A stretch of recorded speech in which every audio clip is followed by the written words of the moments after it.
कुशीनगर में मदनी मस्जिद के अवैध हिस्से पर बुलडोजर चला। आरोप के मुताबिक मदनी मस्जिद का कुछ हिस्सा सरकारी जमीन पर बना है और मस्जिद भी बिना नक्शा पास किए बनाई गई है। मदनी मस्जिद को लेकर 18 दिसंबर को जांच शुरू हुई थी और 3 बार नोटिस के बाद भी मस्जिद पक्ष के लोगों ने नोटिस का जवाब नहीं दिया। इसके बाद मुस्लिम पक्षकारों ने हाईकोर्ट से स्टे लेकर 8 फरवरी तक के लिए बुलडोजर एक्शन रुकवाया था। स्टे खत्म होने के बाद भी भारी पुलिस फोर्स के साथ प्रशासन ने बुलडोजर की कार्रवाई शुरू की।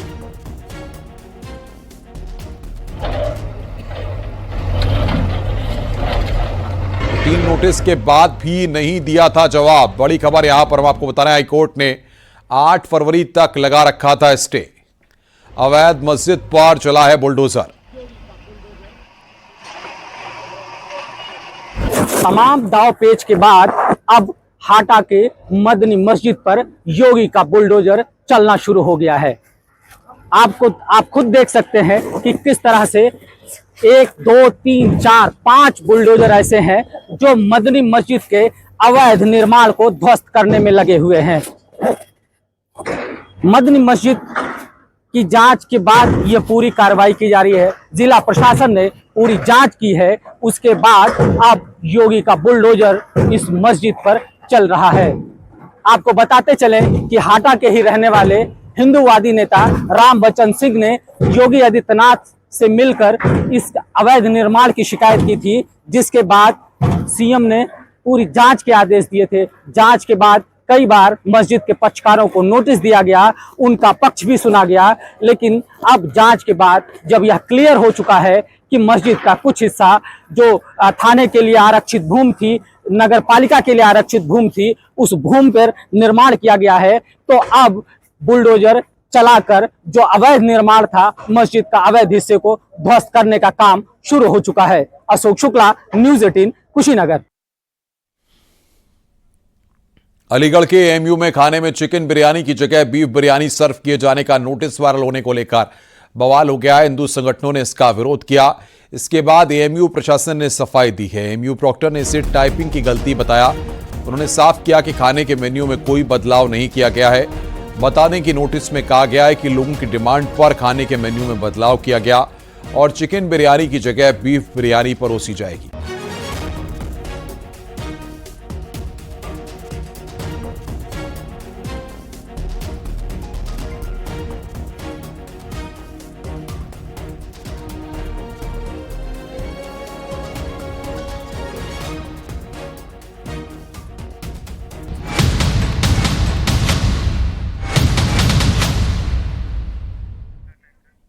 उत्तर प्रदेश में एक बार फिर ट्रेन पलटाने की साजिश नाकाम हुई है। रायबरेली में रेलवे ट्रैक पर पत्थर रखा हुआ मिला। लखनऊ से यशवंतपुर जा रही ट्रेन के ड्राइवर ने इमरजेंसी ब्रेक लगाकर ट्रेन रोककर पत्थर हटाया। इसके बाद ट्रेन आगे रवाना हुई। ट्रेन ड्राइवर ने केस दर्ज कराया है। आरपीएफ बरेली ने इस मामले को लेकर एफआईआर दर्ज की है। तो फिर ट्रेन पलटाने की साजिश यहां पर सामने आई है।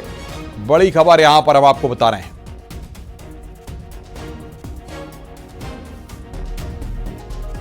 रेलवे ट्रैक पर पत्थर रखा हुआ मिला। बड़ी खबर यहां पर हम आपको बता रहे हैं।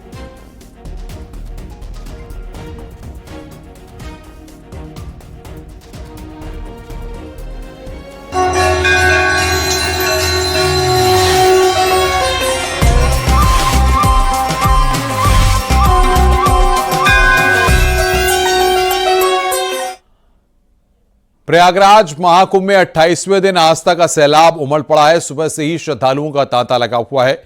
वीकेंड होने की वजह से श्रद्धालुओं की भीड़ बाकी दिनों की तुलना में थोड़ा ज्यादा है। दोपहर 12 बजे तक 94,29,000 श्रद्धालु स्नान कर चुके हैं। 84,29,000 श्रद्धालुओं और 10 लाख कल्पवासियों ने स्नान किया। बता दें कि महाकुंभ में अब तक 42 करोड़ से ज्यादा लोग संगम में स्नान कर चुके हैं। श्रद्धालु बेहतर इंतजामों के लिए योगी सरकार की तारीफ कर रहे हैं।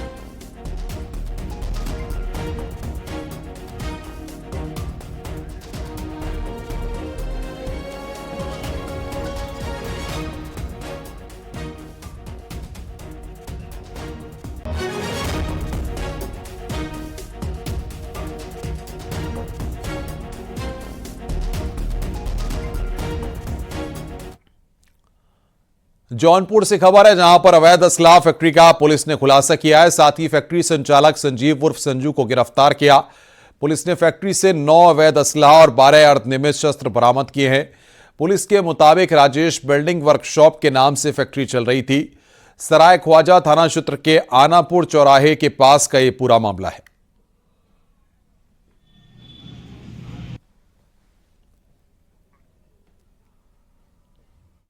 मुखबिर खास द्वारा एक सूचना दी गई कि यहाँ पर एक अवैध असला निर्माण की फैक्ट्री चलाई जाती है।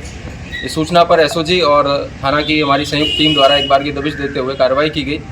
इसमें राजेश वेल्डिंग शॉप के नाम से दुकान चलाई जाती थी। इसके प्रोप्राइटर संजीव उर्फ संजू पुत्र राजेश, इनको अवैध असला निर्माण करने का उपकरण के साथ कुछ लगभग 1 दर्जन अर्धनिर्मित पिस्टल बनाने में इस्तेमाल किए जाने वाले उपकरण, एक लेथ मशीन और अन्य सामग्री यहां से बरामद की गई है। बीएसपी सुप्रीमो मायावती ने मिल्कीपुर विधानसभा उपचुनाव में हार को लेकर समाजवादी पार्टी पर निशाना साधा। मायावती ने कहा कि एसपी जनता को मिल्कीपुर उपचुनाव में अपनी करारी हार का जवाब दे। उन्होंने कहा कि पिछली बार विधानसभा उपचुनाव में समाजवादी पार्टी ने अपनी हार के लिए बीएसपी को जिम्मेदार ठहराया था। दिल्ली विधानसभा चुनाव को लेकर उन्होंने कहा कि दिल्ली की जनता ने हवा चले जिधर की चलो तुम उधर की के तर्ज पर सरकार बनवाई है। ऐसे में उन वादों को पूरा करना केंद्र की बीजेपी सरकार की जिम्मेदारी है।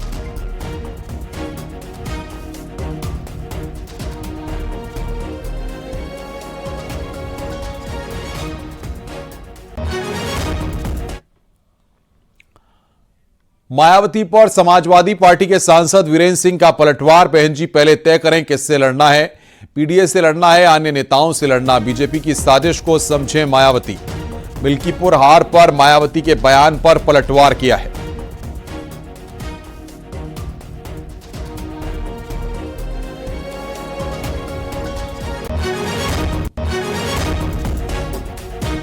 मैं समझता हूं कि बहन जी को पहले खुद समीक्षा करनी चाहिए कि उन्हें लड़ना किससे है।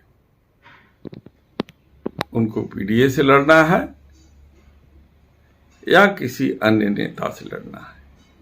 जिस दिन ये बात उनके मन से क्लियर हो जाएगी और भाजपा के द्वारा जो रची जा रही जो साजिश है उसको समझ लेंगी, उस दिन से पीडीए मजबूत होना शुरू हो जाएगा।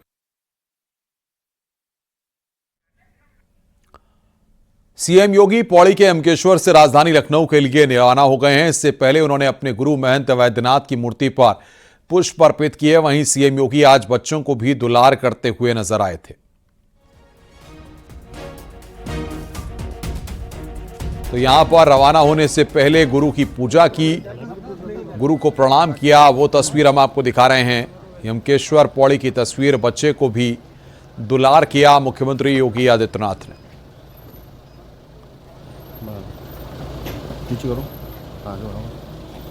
तो लखनऊ के लिए रवाना हुए हैं मुख्यमंत्री। ये बड़ी खबर हम आपको बता रहे हैं। रवाना होने से पहले अपने गुरु की पूजा वहां पर उन्होंने की। महंत वैद्यनाथ की मूर्ति पर फूल चढ़ाए।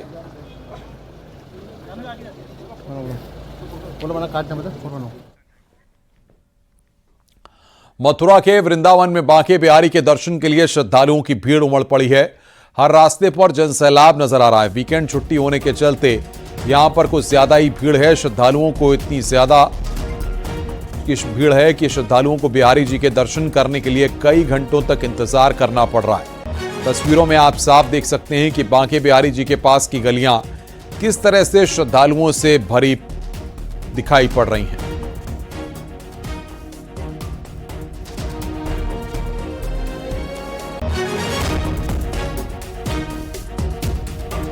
हाँ जी, बहुत बढ़िया हुआ दर्शन। बहुत भीड़ है, बहुत भीड़ है। संडे वैसे है आज। कैसे दर्शन हुए? बहुत बढ़िया दर्शन हुए, पर भीड़ में हुए बहुत। हमारी सासू माँ के भी बहुत भीड़ में दर्शन हुए। ठाकुर जी के मंदिर में भीड़ तो रहती है ही, कष्ट नहीं झेलोगे तब तक कैसे पता चलेगा दर्शन के बाद आनंद कैसे आएगा। क्या लगता है क्यों भीड़ है आज? भक्त है, श्रद्धा लेने आए, संडे है, इस वजह से हो सकता है भीड़ है। बहुत भीड़ है। फिर राधा वल्लभ के करके आ गए हैं। अब यहाँ से सोच रहे बरसाना जाए, बाकी बारी के नहीं हो पाए अभी नहीं हो पाए। कारण भीड़, 2 जगह से चक्कर परिक्रमा काट के आ गए हैं। तो मंदिर और आसपास श्रद्धालुओं की भारी भीड़ है। ये तस्वीर इस वक्त हम आपको दिखा रहे हैं। वृंदावन में जन सैलाब उमड़ा हुआ है। वीकेंड होने के चलते वहां पर काफी भीड़ है। ये एक्सक्लूसिव तस्वीर इस वक्त आप देख रहे हैं। बांके बिहारी के दर्शन के लिए उमड़े हैं लोग। मथुरा में किस तरीके से लोगों की भीड़ उमड़ी है। मंदिर और आसपास श्रद्धालुओं की भारी भीड़ है।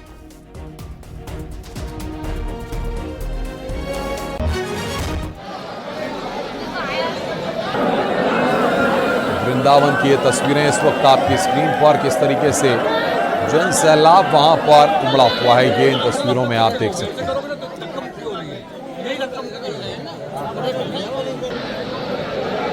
और बातचीत करने के लिए नितिन गौतम हमारे संवाददाता हमारे साथ जुड़ रहे हैं। नितिन, वीकेंड होने के चलते काफी भीड़ वहां पर उमड़ी है। देखिए, जिस तरीके से प्रयागराज में दिव्य और महाकुंभ हो रहा है, देश के तमाम राज्यों से जो श्रद्धालु प्रयागराज पहुंच रहे हैं, कुंभ में स्नान कर रहे हैं। उसके बाद जो धार्मिक नगरी, चाहे वो अयोध्या हो, चाहे वो काशी हो और चाहे वो मथुरा हो, लगातार वो धार्मिक स्थलों पर पहुंच रहे हैं। और उसका नजारा आज देखा जा सकता है कि वृंदावन बांके बिहारी में किस तरीके से श्रद्धालुओं का सैलाब उमड़ा हुआ है। वीकेंड भी है, दिल्ली से भी श्रद्धालु पहुंचे हुए हैं और जो कुंभ से स्नान कर जो देश के कोने कोने से जो श्रद्धालु पहुंचे हुए हैं, वो भी भगवान बांके बिहारी के दर्शन करने के लिए आज पहुंचे हुए हैं, जिसकी वजह से आज वृंदावन काफी भीड़ उमड़ती हुई दिखाई दे रही है। जी, पुलिस और प्रशासन के द्वारा क्या व्यवस्थाएं की गई हैं, किस तरीके से लोगों को सहूलियत दी जा रही है? देखिए, जिस तरीके से लगातार जो वीकेंड रहता है उसमें पुलिस की एक अलग व्यवस्था रहती है। जगह जगह पार्किंग बनाई जाती हैं, होल्डिंग एरिया बनाए जाते हैं। श्रद्धालुओं को क्रमबद्ध जो है मंदिर में प्रवेश कराने के लिए जो है होल्डिंग एरिया के माध्यम से जहाँ पुलिस बल तैनात किया जाता है। तो सारे अगर हम कहें तो पुलिस के जो माकूल इंतजाम है, जिसके चलते जो श्रद्धालु आ रहे हैं उनको सुगमता से दर्शन कराया जा रहा है। जी, लेकिन हम देख रहे हैं कि रोजाना से इतनी ज्यादा भीड़ है कि पैर रखने तक की वहां पर जगह नहीं है। ऐसे में किस तरह से अगर कोई अप्रिय स्थिति होती है तो उससे कैसे निपटा जाएगा? देखिए, सब भगवान भरोसे आते हैं, आस्था के सहारे आते हैं और उसी आस्था के सहारे नैया पार हो जाती है। कभी इत्तेफाक की बात होती है जब कोई हादसा होता है, लेकिन पुलिस प्रशासन के पूरे माकूल इंतजाम है, जिला प्रशासन का इंतजाम है, स्वास्थ्य विभाग की टीम वहाँ पर मौके पर मंदिर पर मौजूद है। कहा जा सकता है कि जो जिन पॉइंट्स पे संभावना होती है वहाँ पर प्रशासन पूरी तरीके से मुस्तैद दिखाई दे रहा है और श्रद्धालुओं को क्रमबद्ध तरीके से भगवान बांके बिहारी के दर्शन कराकर भेज रहा है। जी नितिन, बहुत बहुत शुक्रिया आपका हमारे साथ जुड़ने के लिए और बातचीत करने के लिए।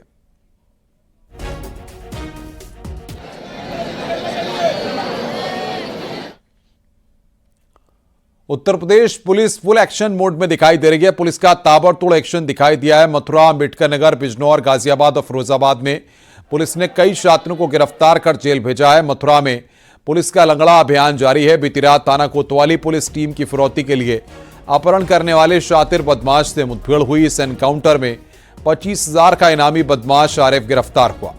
अम्बेडकर नगर में भी पुलिस ने लूट की वारदात में शामिल बदमाशों को पकड़ा है। एनकाउंटर में स्ट्रीट शूटर मुन्ना सिंह के पैर में गोली लगी है। पुलिस ने 3 आरोपियों को पकड़कर जेल भेज दिया है, जबकि बिजनौर पुलिस के एनकाउंटर में एक बदमाश को गोली लगी है। यह एनकाउंटर सुरंगपुर बेहड़ा गांव के जंगल में हुआ। घायल बदमाश को अस्पताल में भर्ती कराया गया है। गाजियाबाद की थाना शालीमार गार्डन पुलिस टीम ने स्कूटी से भाग रहे एक बदमाश को पकड़ा। हालांकि दूसरा शातिर मौका पाकर बच निकला, जिसकी तलाश की जा रही है। पुलिस की जवाबी कार्रवाई में एक बदमाश को गोली लगी है। वजीराबाद रोड कट की यह घटना है। फिरोजाबाद में लूट की घटना को अंजाम देने वाले बाइक सवार 2 बदमाशों को शिकवाबाद पुलिस की मुठभेड़ हुई है। पुलिस की गोली लगने से एक बदमाश घायल हो गया, जबकि उसका साथी अंधेरे का फायदा उठाकर भागने में कामयाब रहा। एसपी ग्रामीण ने बताया कि रात के समय गिरिराज कोल्ड स्टोरेज के पास पुलिस चेकिंग कर रही थी, तभी एक बाइक पर सवार 2 संदिग्ध आते नजर आए। पुलिस की ओर से रोकने का इशारा किया तो वे भागने लगे। इसी दौरान उन्होंने पुलिस पर फायर कर दिया। पुलिस की जवाबी कार्रवाई में एक बदमाश को पैर में गोली लगी है।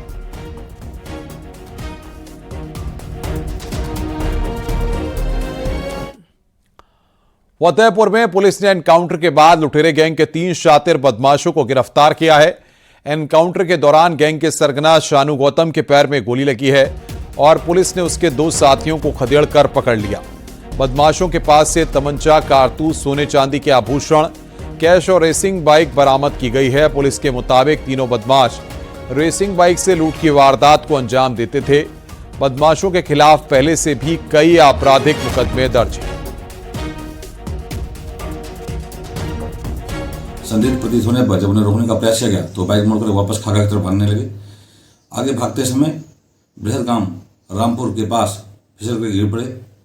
जब पुलिस टीम द्वारा घेराबंदी करके उन्हें पकड़ने का प्रयास किया गया तो वे लक्ष्य करके पुलिस टीम पर फायरिंग करने लगे। आत्मरक्षात्मक पुलिस टीम द्वारा की गई जाए फायरिंग में एक अभियुक्त सानू गौतम पुत्र संतोष कुमार जो खंभापुर राधानगर का रहने वाला है, जिसकी उम्र लगभग 25 वर्ष है, कि बाएं पैर में गोली लगी है, तथा 2 अभियुक्त जो भाग रहे थे उन्हें पुलिस ने दौड़ाकर पकड़ लिया। उनके नाम मोहम्मद सैफ पुत्र मोहम्मद शफीक अहमद व अतुल कुमार सन ऑफ संतोष कुमार हैं।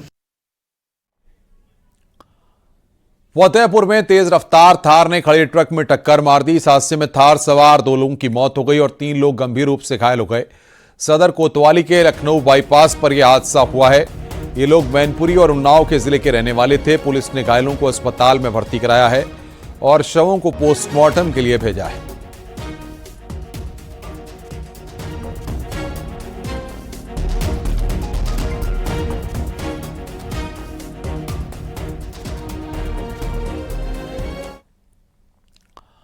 मथुरा पुलिस को चकमा देकर फरार इनामी बदमाश को 24 घंटे के अंदर गिरफ्तार किया गया। पुलिस एनकाउंटर में शातिर घायल हुआ।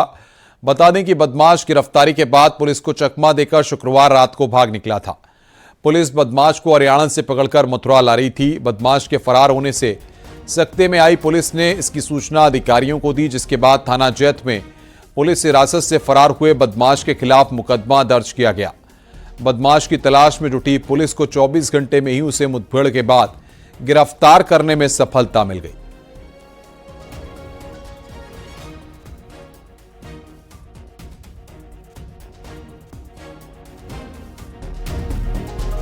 देखिए, थाना कोतवाली क्षेत्र का 25,000 का इनामिया बदमाश था, जिसका नाम आरिफ है और ये काफ़ी दिनों से अपहरण के मामले में थाना कोतवाली क्षेत्र से फरार चल रहा था। इसको रात दौराने पुलिस मुठभेड़ में इसको गिरफ्तार किया गया है। इसको घायल अवस्था में इसको ट्रीटमेंट हेतु जिला चिकित्सालय रेफर किया गया है और इसके संबंध में अग्रिम वैधानिक कार्रवाई अमल में लाई जा रही है।